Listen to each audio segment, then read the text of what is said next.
ศิลปะการต่อสู้แบบดั้งเดิมของเวียดนามในเวทีระดับโลกปัจจุบันศิลปะการต่อสู้แบบดั้งเดิมบ่เพียงแต่เป็นรูปแบบของการฝึกซ้อมทางด้านทางกายหรือการแสดงศิลปะเท่านั้นแต่ยังเป็นขัวต่อทางวัฒนธรรมที่สำคัญในขบวนการเสื่อมโยงสากลเมื่อเบิ่งบรรดาประเทศในภาคพื้นและทั่วโลกสาธารณรัฐเกาหลีได้ประสบผลสำเร็จอย่างใหญ่หลวงในการเฮ็ดให้เทควันโดเป็นทูตวัฒนธรรมโลกหรือญี่ปุ่นได้เฮ็ดให้คาราเต้และยูโดเป็นสัญลักษณ์ของจิตใจและวินัยของชาติ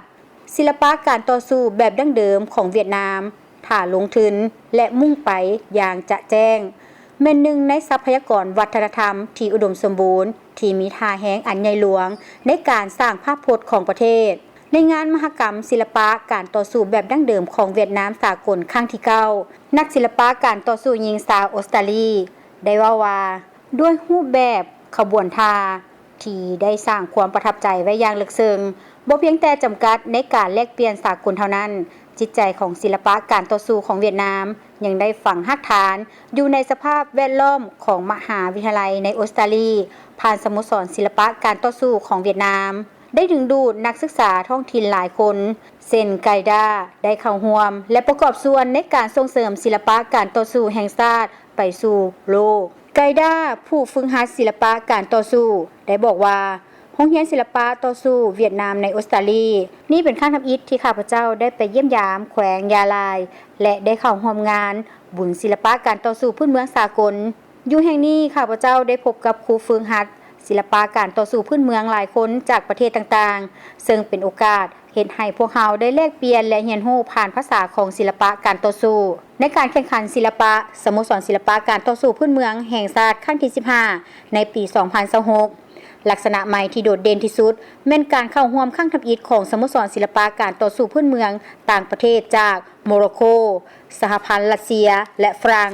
ในการแข่งขันอย่างเป็นทางการนี่แม่นจุดสำคัญในการเป็นสากลของศิลปะการต่อสู้พื้นเมืองของเวียดนามยืนยันถึงการแพร่ขยายความดึงดูดใจและท่าแฮงของการเสื่อมโยงของศิลปะการต่อสู้แห่งชาติท่านฮาชิมราบิประธานสหพันธ์ศิลปะการต่อสู้พื้นเมืองเวียดนามในโมร็อกโกได้กล่าวว่าความจริงที่ว่าสโมสรสากลเซนพวกเฮาจากโมร็อกโกกำลังแข่งขันอย่างเป็นทางการแข่งขันชิงแชมป์แห่งชาติครั้งทำอิฐแม่นมีความหมายสำคัญหลายนี่แม่นโอกาสอันดีเลิศสำหรับนักศิลปะการต่อสู้เพื่อแลกเปลี่ยนทักษะการปฏิบัติการปรับปรุงระดับวิชาชีพของเขาเจ้าและเข้าใจถึงจิตใจของการเสื่อมโยงและความเปิดกว้างของศิลปะการต่อสู้พื้นเมืองของเวียดนามให้ดีขึ้นนับแต่ปี 2015 สหพันธ์ศิลปะการต่อสู้พื้นเมืองเวียดนามได้สร้างตั้งขึ้นพร้อมเครือข่ายของโรงเรียนและสโมสรศิลปะการต่อสู้หลายห้อยแห่งที่ดำเนินงานอยู่ในหลายกว่า60ประเทศและเขตแคว้นทั่วโลกนี่แม่นหลักฐานที่ชัดเจนของความดึงดูดใจข้ามซ้ายแดนของศิลปะการต่อสู้เวียดนามอาจารย์ใหญ่สากลเลงอกวงรองประธานรับผิดชอบการดำเนินงานของสหพันธ์ศิลปะการต่อสู้พื้นเมืองเวียดนามได้กล่าวว่าศิลปะการต่อสู้พื้นเมืองเวียดนามได้กำหนดทิศทางการพัฒนาพวกเขาจะพัฒนาไปในทางที่ถูกต้องได้แนวใดให้สอดคล้องกับทิศทางของพรรคและรัฐบาลเพื่อพัฒนาและส่งเสริมวัฒนธรรมศิลปะการต่อสู้พื้นเมืองเวียดนามอย่างกว้างขวางทั่วประเทศและทั่วโลกด้วยวิธีมาตรฐานที่สุดพร้อมทั้งรักษาได้ความอุดมสมบูรณ์ทางด้านวัฒนธรรมของมันศิลปะการต่อสู้พื้นเมืองเวียดนามมีลักษณะที่เป็นเอกลักษณ์และมีท่าแฮงที่จะกลายเป็นยี่ห้อวัฒนธรรมการส่งเสริมการแลกเปลี่ยนสากลการร่วมเอาศิลปะการต่อสู้พื้นเมืองเข้าในกิจกรรมวัฒนธรรมและกีฬาที่สำคัญการพัฒนาการท่องเที่ยวศิลปะการต่อสู้จะสร้างมูลค่าทางเศรษฐกิจและเสริมขยายสถานภาพของศิลปะการต่อสู้เวียดนามในเวทีสากล